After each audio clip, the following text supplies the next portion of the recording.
Hi friends, ఈరోజు మనం ఒక చక్కటి కథని మోరల్ స్టోరీని తెలుసుకుందాం.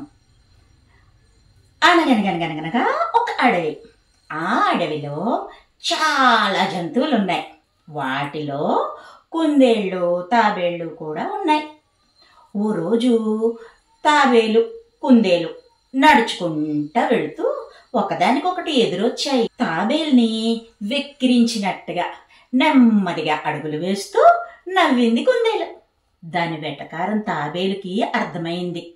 అలా నెమ్మదిగా నడిచి వెళ్తూ, మిమ్మల్ని పూర్వం ఓడించాడు మా తాత అంది తాబేలు, తాను ఏం తక్కువ తినలేదన్నట్టు. అనేటప్పటికీ, తాళ్ళకిందులుగా తపస్సు చేసినా మీరు మమ్మల్ని ఓడించలేరు.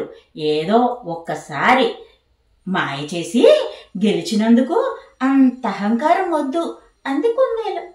అలా మాట పెరిగింది. ఘర్షణకు దిగాయి. తాబేలు, కుందేలు గొడవ పెట్టుకున్నాయి.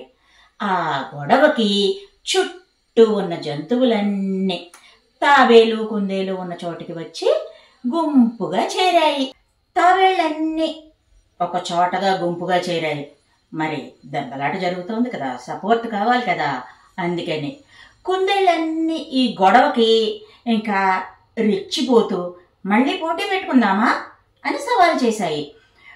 మరి ఈసారి తాబేళ్ళు కూడా ఓకే పెట్టుకుందాం, మాకేం అభ్యంతరం లేదు, కాకపోతే ఒక షరతు, ఈసారి డిఫరెంట్గా పెట్టుకుందాం పోటీ అన్నాయి తాబేళ్ళు. ఓకే అంటే ఓకే అనేసుకున్నాయి. సరే, పోటీలో ఎలా పార్టిసిపేట్ చేయాలో చెప్పండి, ఈజీగా నెగ్గేస్తాం, ఈసారి గెలుపు మాదే అన్నాయి కుందేళ్ళు. తాబేలు ఇలాగా పోటీ గురించి వివరించింది. ఈ అడవి చివర ఒక చెరువు ఉంది. ఆ చెరువులోంచి ఒక చిన్న ముంత నిండుగా నీళ్లు నింపుకొని ఎవరైతే తిరిగి ఇక్కడికి వస్తారో, అంటే ఇక్కడ మొదలుపెట్టి చెరువు దగ్గరికి వెళ్ళి ముంతలో నీళ్లు నింపుకొని మళ్ళీ ఇక్కడికి వచ్చి చేరాలన్నమాట. ఆ ముంత నిండుగా నీళ్లు ఉండాలి. ఉంటే వాళ్ళు పోటీ నెగ్గినట్టు.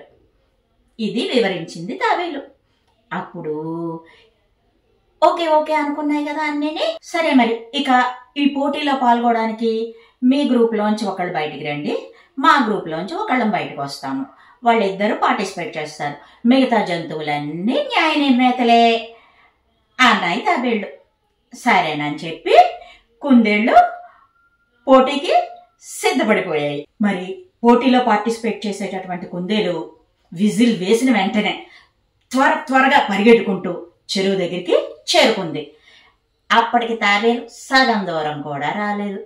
నవ్వుకుంటూ కుందేలు ముంత నిండుగా నీరు నింపుకొని వెనక్కి బయలుదేరింది పోటీ ప్రారంభమైన చోటికి. మరి తాబేలుదారులు ఎదురుపడింది. ఎదురుపడేటప్పటికి, ఏం తాబేలు మామా, నాతో పోటీలో గెలుస్తానని అనుకుంటున్నావా?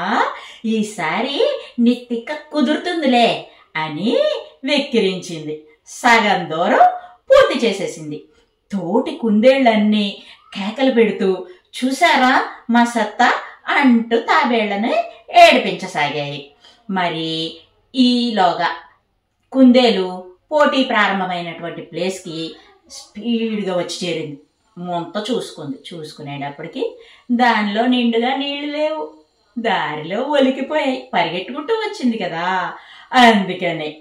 మరి నీళ్లు ముంత నిండా ఉండాలని రూల్ పెట్టుకున్నాం కదా అన్నాయి అక్కడ తాబేళ్ళు. సరే, నేను మళ్ళీ వెళ్ళి చెరువు దగ్గర నుంచి నీళ్లు పట్టుకొని మళ్ళీ పరిగెట్టుకుంటూ వస్తా అంటూ మళ్ళీ చెరువు దగ్గరికి పరిగెట్టింది కుందేలు. అప్పటికే పోటీ పడుతున్నటువంటి తాబేలు ముంతలో నీరు నింపుకుని వెనక్కి బయలుదేరింది. ఈసారి కుందేలు మాత్రం చాలా జాగ్రత్తగా ముంత నిండుగా నీరు నింపుకుంది. పరుగు పెడుతూ వెనక్కి రాసాగింది. ఈలోగా తాబేలేమో గమ్యానికి దగ్గరగా వచ్చేసింది. జంతువులన్నీ ఊపిరి బిగబట్టి పోటీ గమనిస్తున్నాయి. కుందేలు రా, త్వరగా రా అని పోటీ పడుతున్న కుందేలుని ఉత్సాహపరుస్తున్నాయి. మరి దాంతో ఆ కుందేలు తాబేల్ని దాటి రాబోయి ముందుకు తూలి పడిపోయింది. దాంతో మళ్ళీ మూతలో ఉన్న నీళ్ళన్నీ ఒలికిపోయాయి. తాబేలు మాత్రం నిండుగా ఉన్నటువంటి ముంతతో ఆ గోల్ని రీచ్ అయింది. అందరికీ ముంత చూపించింది నిండుగా నీళ్లున్నాయని చెప్పి. జంతువులన్నీ ఇంకా తాబేలు గెలిచినట్టు ప్రకటించాయి, జేజేలు పలికాయి. కుందేళ్లు తమ తొందరపాటుకి చింతించాయి. మరి గెలవాలంటే సమర్థతే కాదు, ముందు చూపు కూడా చాలా జాగ్రత్త అవసరం. ఇదే ఈ కథ చెప్పే నీతి. అహంకారం, తొందరపాటు మనకి గెలుపుని దూరం చేస్తాయి. కథ బాగుందా? నచ్చితే మీ ఫ్రెండ్స్ అందరికీ చెప్పండి. ఓకేనా? మరో మంచి వీడియోతో మళ్ళీ కలుద్దాం. By bye friends.